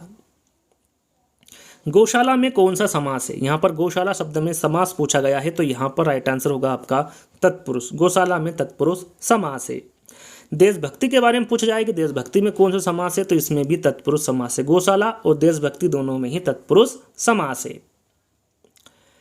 चलिए, जैसा कि 2018 का पेपर समाप्त हो चुका है, अब 2019 का आया है। 2019 में जो हिंदी पूछी गई थी उसके प्रश्न की शुरुआत हो चुकी है। तो निम्नलिखित में से कौन सा शब्द तद्भव है। अभी तक आपने वीडियो को लाइक नहीं किया है तो सबसे पहले लाइक कर दीजिएगा फटाफट, काफ़ी मेहनत लगती है इस प्रकार के वीडियो बनाने में, PDF बनाने में। निम्नलिखित में से कौन सा तद्भव शब्द है, तो यहाँ पर राइट आंसर आपका होगा खेत। यदि यहाँ पर इसका तत्सम रूप देखें तो इसका तत्सम रूप होता है क्षेत्र। याद रखिएगा, तत्सम रूप होता है क्षेत्र और तद्भव होता है खेत। निम्नलिखित में से कौन सा शब्द देशज है। यहाँ पर देखिए देशज शब्द के बारे में पूछा गया है, तो धड़ाम, जो धड़ाम शब्द है ये एक देशज शब्द है। छछूंदर के सिर पर चमेली का तेल का अर्थ। यहाँ पर देखिए छछूंदर के सिर पर, छछूंदर लिखा हुआ है, छछूंदर के सिर पर चमेली का तेल का अर्थ आपको बताना है। राइट आंसर आपका होगा कि अयोग्य व्यक्ति को अच्छी चीज देना। ये छछूंदर के सिर पर चमेली का तेल का अर्थ होता है। फोर्थ वाला विकल्प आपका सही होगा। ऋग्वेद का संधि विच्छेद क्या है? यहाँ पर देखिए ऋग्वेद का संधि विच्छेद पूछा गया है, तो आपका राइट आंसर होगा ऋक प्लस वेद। यहाँ पर देखिए ऋक प्लस वेद, ये इसका संधि विच्छेद होगा ऋग्वेद का। तो पहला वाला विकल्प आपका सही होगा।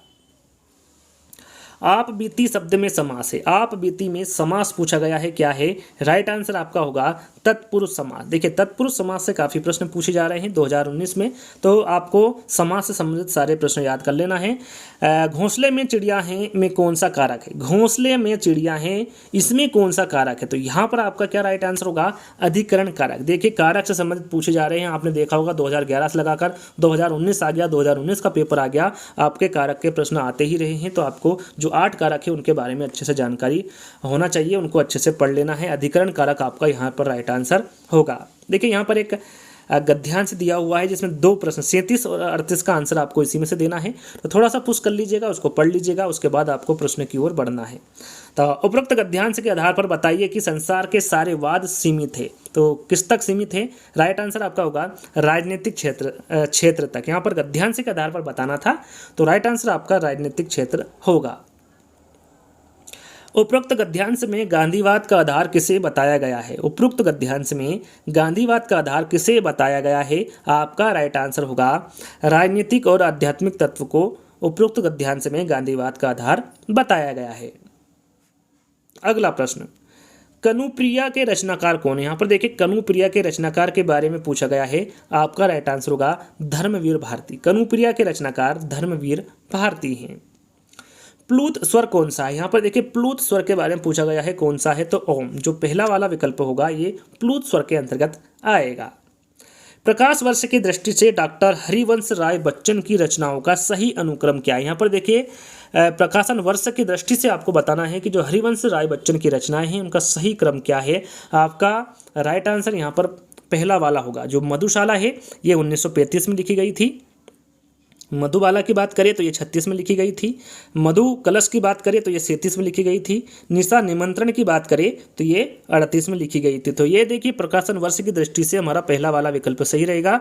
मधुशाला 35, मधुबाला 36, मधु कलश 37 और निशा निमंत्रण 1938 में लिखी गई थी डॉक्टर हरिवंश राय बच्चन के द्वारा। तो यहाँ पर पहला वाला विकल्प आपका सही होगा। सुमिलित कीजिए, यहाँ पर देखिए सुमिलित करना है। हिंदी साहित्य सम्मेलन कब हुआ था? काशी नागरी प्रचारणी सभा कब हुई थी? राष्ट्रभाषा प्रचार समिति वर्धा कब हुई थी? तो यहाँ पर आपका सही आंसर का चुनाव आपको करना है। तो देखिए हिंदी साहित्य सम्मेलन 1910, काशी नागरी प्रचारण सभा 1893 और राष्ट्रभाषा प्रचार समिति ये 1918। तो इसके द्वारा आपका सही आंसर क्या होगा? सी, ए और बी। तो सी और ए बी कहाँ पर है? तीसरे वाले विकल्प में है और यही आपका सही आंसर होगा। तुलसीदास के रचनाकार, देखिए यहाँ प्रश्न फिर रिपीट हुआ है। तुलसीदास के रचनाकार मैं आपको बता चुका हूँ, सूर्यकांत त्रिपाठी निराला। सेकंड वाला विकल्प आपका सही होगा। अन्य से अनन्या आत्मकथा किसकी है? अन्य से अनन्या जो आत्मकथा है ये किसकी है? राइट आंसर आपका होगा प्रभा खेतान। अन्य से अनन्या जो आत्मकथा है ये प्रभा खेतान की आत्मकथा है। चलिए, प्रभु जी तुम चंदन हम पानी, यह किसका वाक्य है? दादू, नानक, रैदास या फिर कबीर? राइट आंसर आपका होगा रैदास। प्रभु जी तुम चंदन हम पानी, यह वाक्य किसका होगा? रैदास जी का होगा। यहाँ पर देखिए एक पद्यांश दिया हुआ है जिसको पढ़कर आपको 46 एवं 47 में विकल्प ढूंढना है। यहाँ पर आप अच्छे से इस पद्यांश को पढ़ लीजिएगा और फिर आंसर की ओर बढ़िएगा। अपन डायरेक्ट प्रश्न की ओर बढ़ते हैं कि इस पद्यांश में कौन सा रस है। जो पद्यांश दिया हुआ है इसमें कौन सा रस है ये आपको बताना है। राइट आंसर आपका होगा वात्सल्य रस। यदि आप पद्यांश को ध्यान से पढ़ेंगे तो उसमें कौन सा रस होगा? वात्सल्य रस होगा। उपरोक्त पद किस कवि का है? जो उपरोक्त पद्य है, जो पद्य दिया हुआ है ये किसका है? तो याद रखिएगा ये तुलसीदास जी का पद्य है। जो उपरोक्त पद्य है ये तुलसीदास जी कवि का पद्य है। चलिए, उच्चारण स्थान की दृष्टि से कौन सा विकल्प शुद्ध है? यहाँ पर देखिए शुद्ध पूछा गया है तो आपका पहला वाला विकल्प सही होगा, सा दंतई। यहाँ पर पहला वाला जो विकल्प होगा ये आपका बिल्कुल शुद्ध होगा। निम्नलिखित में से कौन सा कथन अशुद्ध है? यहाँ पर देखिए अशुद्ध कथन को आपको पहचानना है। राइट आंसर आपका होगा 2 महाप्राण व्यंजनों का उच्चारण एक साथ हो सकता है। ये एक अशुद्ध वाक्य है या फिर कथन है। मेरे लड़के ने मेरा आज्ञा का पालन नहीं किया, वाक्य में लड़के के विषय में कौन सा विकल्प अशुद्ध है। तो यहाँ पर देखिए लड़के के विषय में कौन सा विकल्प अशुद्ध होगा ये आपको बताना है। राइट आंसर आपका होगा बहुवचन, सेकंड वाला विकल्प आपका यहाँ पर सही होगा। राम आम खाता है में वाच्य का कौन सा रूप है। यहाँ पर देखिए वाच्य का कौन सा रूप है राम आम खाता है में। राइट आंसर आपका होगा कर्तवाच्य, तीसरा वाला विकल्प आपका सही होगा। रहीमन पानी राखिए बिन पानी सब सून, पानी गए न उबरे मोती मानस चून। इस दोहे में कौन सा अलंकार है। यहाँ पर इस दोहे में अलंकार आपको बताना है कौन सा है। राइट आंसर आपका होगा इस दोहे में श्लेष अलंकार है। निम्नलिखित में से कौन सा शब्द शुद्ध है। यहाँ पर देखिए शुद्ध शब्द पूछा गया है। यहाँ जो प्रश्न है दोस्तों ये विवादित था, इसमें शुद्ध रूप पूछा गया था। तो यहाँ पर अंक भी शुद्ध है और अंगना भी शुद्ध है। कहीं कहीं बुक में अंक दिया हुआ है, कहीं कहीं अंगना दिया हुआ है। यदि इस प्रकार का प्रश्न आपके पेपर में आएगा तो उसका 1 अंक आपको मिलेगा। इसमें हम ज़्यादा बहस नहीं करेंगे, आप या तो अंगना मान सकते हैं या फिर अंक इसका राइट आंसर मान सकते हैं। निम्न में से किस शब्द की वर्तनी सही। यहाँ पर देखिए सही वर्तनी किसकी है ये पूछा गया है। आपका राइट आंसर होगा सन्निधि की। यहाँ पर जो सन्निधि है इसका जो वर्तनी होगी वो शुद्ध होगी या फिर सही होगी। उपचारात्मक शिक्षण की सफलता निर्भर करती है, किस पर करती है। तो यहाँ पर आपका राइट आंसर होगा समस्याओं के कारणों की सही पहचान पर उपचारात्मक शिक्षण की सफलता निर्भर करती है। प्रयोजन का समानार्थी शब्द नहीं। यहाँ पर देखिए प्रयोजन का समानार्थी शब्द कौन सा नहीं है पूछा गया है। आपका राइट आंसर यहाँ पर होगा नियोजन। प्रयोजन का समानार्थी शब्द नियोजन नहीं होता है। अगला प्रश्न, ऋजु का विलोम शब्द है। ऋजु शब्द का विलोम शब्द क्या होता है। तो वक्र होता है। याद रखिएगा ऋजु का विलोम शब्द वक्र होता है। निम्नलिखित विकल्पों में से किस विकल्प में विशेषण का निर्देश अशुद्ध है। यहाँ पर देखिए विशेषण का कौन सा निर्देश अशुद्ध है इसके बारे में बताना है। दूसरा क्रमवाचन, वह नौकर कोई विशेषण नहीं है, 26 पूर्णांक बोधक या फिर 2.5 अपूर्णांक बोधक। तो यहाँ पर पूछा गया है कि इन विकल्पों में से किस विकल्प में विशेषण का निर्देश अशुद्ध है। तो वह नौकर कोई विशेषण नहीं, ऐसा नहीं, इसमें विशेषण दिया हुआ है। तो यहाँ पर दूसरा वाला विकल्प आपका सही होगा। आप भला तो जग भला वाक्य में सर्वनाम के किस भेद का बोध होता है। तो यहाँ पर आपका राइट आंसर होगा निजवाचक सर्वनाम। आप भला तो जग भला वाक्य में निजवाचक सर्वनाम का बोध होता है। यहाँ पर फोर्थ वाला विकल्प आपका सही होगा। अंतिम प्रश्न, जैसा कि मैंने आपको बताया था यहाँ पर आपको 2011, 13, 14, फरवरी 2016 और दिसंबर 2016, 17, 18 और 19 के जो पेपर हुए थे उनके जो हिंदी के जो आपके प्रश्न हैं वो मिलेंगे। तो यहाँ पर 2019 का आप देख रहे होंगे अंतिम प्रश्न है 2019 का। निम्नलिखित में से कौन सा शब्द पुल्लिंग है। अभी तक आपने वीडियो को लाइक नहीं किया तो लाइक कर देना है और जैसे ही ये प्रश्न समाप्त हो जाए उसके बाद सभी को ये वीडियो को शेयर कर देना है और सभी को चैनल को सब्सक्राइब कर लेना है। निम्नलिखित में से कौन सा शब्द पुल्लिंग है इसके बारे में पूछा गया है। तो आपका राइट आंसर होगा संतान। संतान शब्द पुल्लिंग शब्द है। तो यहीं पर आज का वीडियो समाप्त होता है। आज का वीडियो आपको कैसा लगा कमेंट्स के माध्यम से भी आपको बताना है। तो आज का वीडियो यहीं पर समाप्त करते हैं। जल्द ही एक नए वीडियो में मिलेंगे। जब तक के लिए धन्यवाद।